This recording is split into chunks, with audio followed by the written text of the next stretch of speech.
माननीय सभापति जी,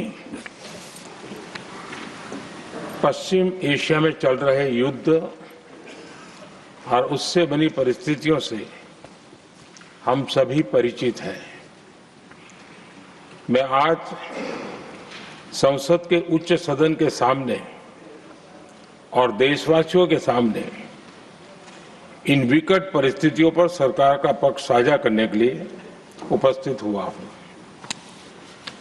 पश्चिम एशिया में चल रहे इस युद्ध को 3 सप्ताह से अधिक का समय हो चुका है। इस युद्ध ने पूरे विश्व में गंभीर ऊर्जा संकट पैदा कर दिया है। भारत के लिए भी ये स्थिति चिंताजनक है। इस युद्ध से हमारे व्यापार के रास्ते प्रभावित हो रहे हैं। इससे पेट्रोल, डीजल, गैस और फर्टिलाइजर जैसे जरूरी सामान की रूटीन सप्लाई प्रभावित हो रही है। गल्फ देशों में करीब 1 करोड़ भारतीय रहते हैं, वहां काम करते हैं। उनके जीवन और आजीविका की सुरक्षा भी भारत के लिए बहुत बड़ी चिंता है। होर्मुज स्ट्रेट में दुनिया के अनेक जहाज फंसे हैं। उनमें बहुत बड़ी संख्या में भारतीय क्रू मेंबर्स हैं। ये भी भारत के लिए एक बड़ी चिंता का विषय है। ऐसी विकट परिस्थिति में आवश्यक है कि भारत की संसद के इस उच्च सदन से शांति और संवाद की एकजुट आवाज पूरे विश्व में जाए।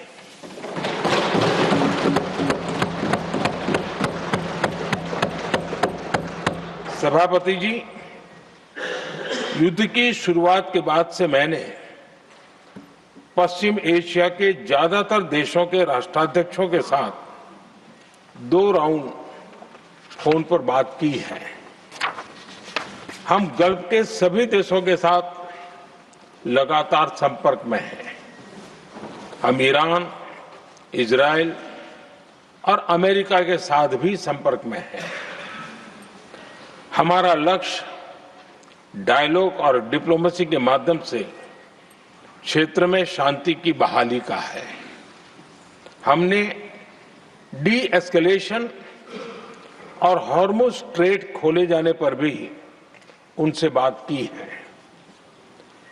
कमर्शियल जहाजों पर हमला और हॉर्मुज स्ट्रेट जैसे अंतर्राष्ट्रीय जलमार्ग में रुकावट अस्वीकार्य है। भारत ने नागरिकों पर, सिविल इंफ्रास्ट्रक्चर पर, एनर्जी और ट्रांसपोर्ट से जुड़े इंफ्रास्ट्रक्चर पर हमलों का विरोध किया है। भारत डिप्लोमेसी के जरिए युद्ध के इस माहौल में भी भारतीय जहाजों के सुरक्षित आवागमन के लिए सतत प्रयास कर रहा है। भारत ने इस समस्या के समाधान के लिए संवाद का ही रास्ता सुझाया है। इस युद्ध में किसी के भी जीवन पर संकट मानवता के हित में नहीं है। इसलिए भारत का सतत प्रयास सभी पक्षों को जल्द से जल्द शांतिपूर्ण समाधान के लिए प्रोत्साहित करने का है। सभापति जी, संकट की स्थिति में देश विदेश में भारतीयों की सुरक्षा हमारी बहुत बड़ी प्राथमिकता है। युद्ध शुरू होने के बाद से लेकर अब तक 3,75,000 से अधिक भारतीय सुरक्षित भारत लौट चुके हैं।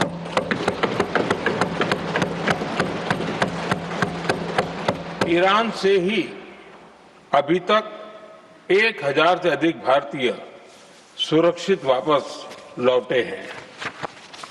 इनमें 700 से अधिक मेडिकल की पढ़ाई करने वाले युवा हैं। हमारी सरकार संकट के इस समय में पूरी संवेदनशीलता से काम कर रही है। सभी देशों ने वहां मौजूद भारतीयों की सुरक्षा का पूरा आश्वासन दिया है। हालांकि ये बहुत दुखद है कि हमलों के कारण कुछ भारतीयों की मृत्यु हुई है और कुछ घायल भी हुए हैं। ऐसे मुश्किल हालात में परिवारजनों को आवश्यक मदद दी जा रही है। जो घायल हैं, उनका बेहतर इलाज सुनिश्चित कराया जा रहा है। सभापति जी, होर्मुज स्ट्रेट विश्व व्यापार के सबसे बड़े रूट्स में से एक है। विशेष तौर पर कच्चे तेल, गैस और फर्टिलाइजर से जुड़ा परिवहन इस क्षेत्र से बहुत बड़ी मात्रा में होता है। युद्ध के बाद से ही होर्मुज स्ट्रेट में जहाजों का आना जाना बहुत चुनौतीपूर्ण हो गया है। लेकिन विपरीत परिस्थितियों के बावजूद हमारी सरकार ने संवाद से, कूटनीति के माध्यम से रास्ते बनाने का प्रयास किया है। प्रयास ये है कि जहां से भी संभव हो वहां से तेल और गैस की सप्लाई भारत पहुंचे। ऐसी हर कोशिश के नतीजे भी देश देख रहा है। बीते कुछ दिनों में दुनिया के अनेक देशों से कच्चा तेल और एलपीजी से भरे जहाज भारत आए हैं।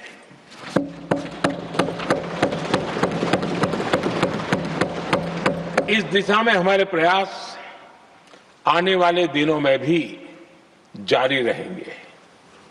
सभापति जी, भारत का प्रयास है कि तेल हो, गैस हो, फर्टिलाइजर हो, ऐसे हर जरूरी सामान से जुड़े जहाज भारत तक सुरक्षित पहुंचे।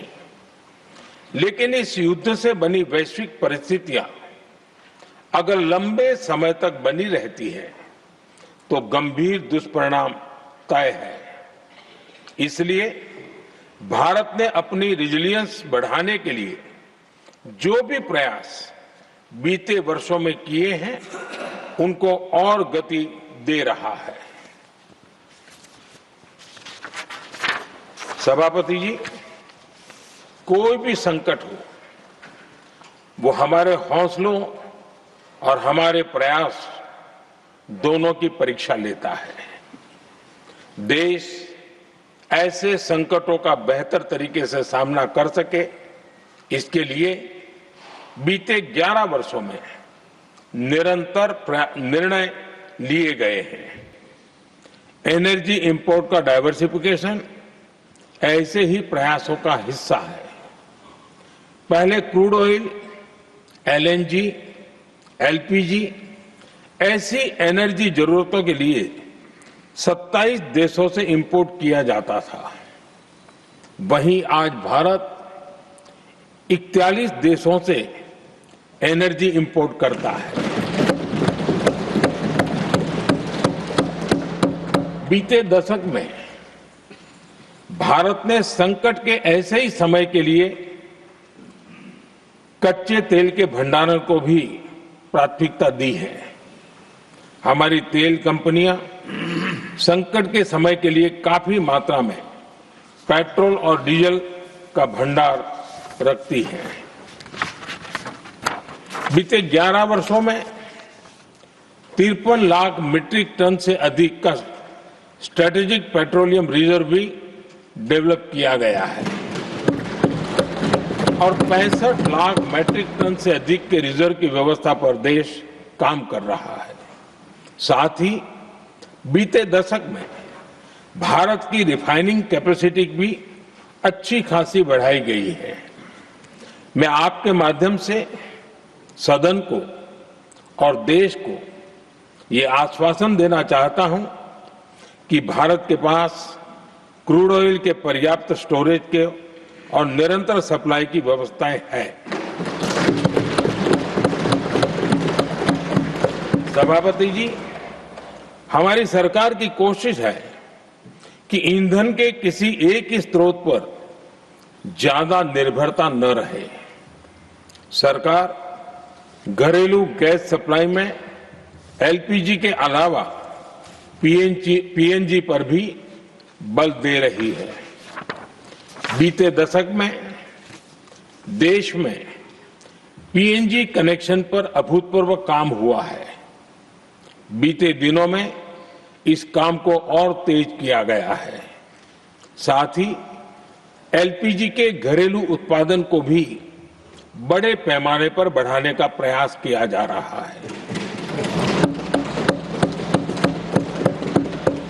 सभापति जी, बीते वर्षों में सरकार का निरंतर प्रयास रहा है कि हर सेक्टर में दूसरे देशों पर निर्भरता कम से कम हो, हम ज्यादा से ज्यादा आत्मनिर्भर हो, यही एकमात्र विकल्प है।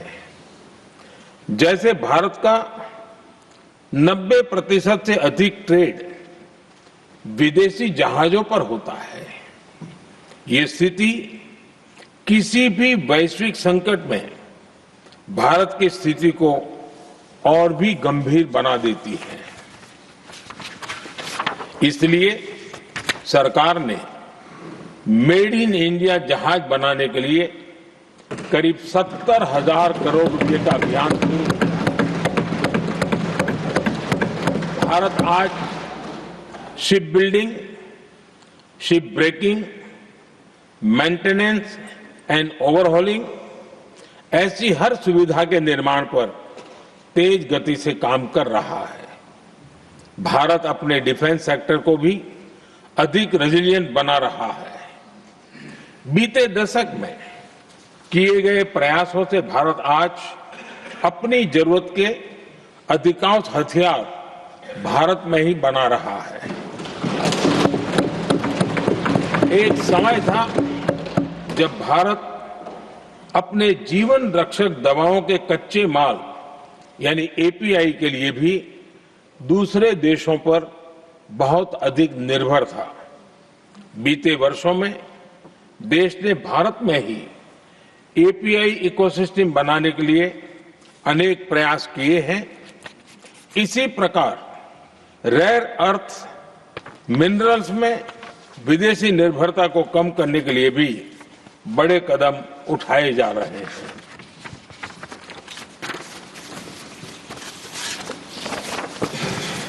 आदरणीय सभापति जी, वर्तमान संकट ने पूरी दुनिया की इकोनॉमी को हिला दिया है। अभी तक पश्चिम एशिया में जो नुकसान हुआ है उससे रिकवर होने में भी दुनिया को बहुत समय लगेगा। भारत पर इसका कम से कम दुष्प्रभाव हो, इसके लिए निरंतर प्रयास किए जा रहे हैं। हमारी इकोनॉमी के फंडामेंटल्स मजबूत हैं और सरकार पल पल बदलते हालात पर नजर रखे हुए है। सरकार इसके शॉर्ट टर्म, मीडियम टर्म और लॉन्ग टर्म ऐसे हर प्रभाव के लिए एक रणनीति के साथ काम कर रही है। भारत सरकार ने एक इंटर मिनिस्ट्रियल ग्रुप भी बनाया है। ये ग्रुप नियमित मिलता है और हमारे इंपोर्ट एक्सपोर्ट में आने वाली हर दिक्कत का आकलन करता है और ये ग्रुप आवश्यक समाधान पर भी निरंतर काम करता रहा है। जैसे कोरोना के समय में अलग अलग सेक्टर्स की चुनौतियों से निपटने के लिए एक्सपर्ट्स और ऑफिसर्स के एम्पावर्ड ग्रुप्स बने थे, वैसे ही कल ही ऐसे 7 नए एम्पावर्ड ग्रुप्स का भी गठन किया गया है। ये group supply chain, petrol diesel, fertiliser, gas, महंगाई ऐसे विषयों पर त्वरित और दूरगामी रणनीति के तहत कार्रवाई करने का काम करेंगे। मुझे पूरा भरोसा है कि साझा प्रयासों से हम परिस्थितियों का बेहतर सामना कर पाएंगे। आदरणीय सभापति जी, सरकार ये भी प्रयास कर रही है कि आने वाले बुआई के सीजन में किसानों को पर्याप्त खाद मिलती रहे। सरकार ने खाद की पर्याप्त सप्लाई के लिए आवश्यक तैयारियां की हैं। सरकार का निरंतर प्रयास है कि किसानों पर किसी भी संकट का बोझ न पड़े। मैं देश के किसानों को फिर आश्वस्त करूंगा कि सरकार हर चुनौती के समाधान के लिए उनके साथ खड़ी है।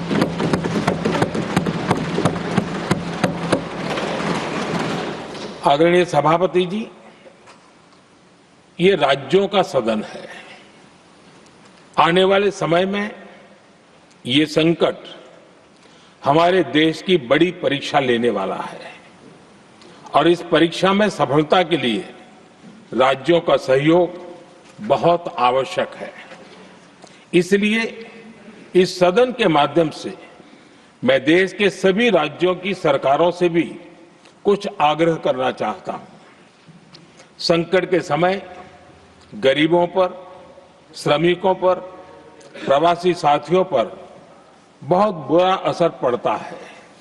इसलिए पीएम गरीब कल्याण अन्न योजना का लाभ समय पर मिलता रहे, ये सुनिश्चित करना होगा। जहां प्रवासी श्रमिक साथी काम करते हैं, उनकी परेशानियों को दूर करने के लिए प्रोएक्टिव कदम उठाए जाएं।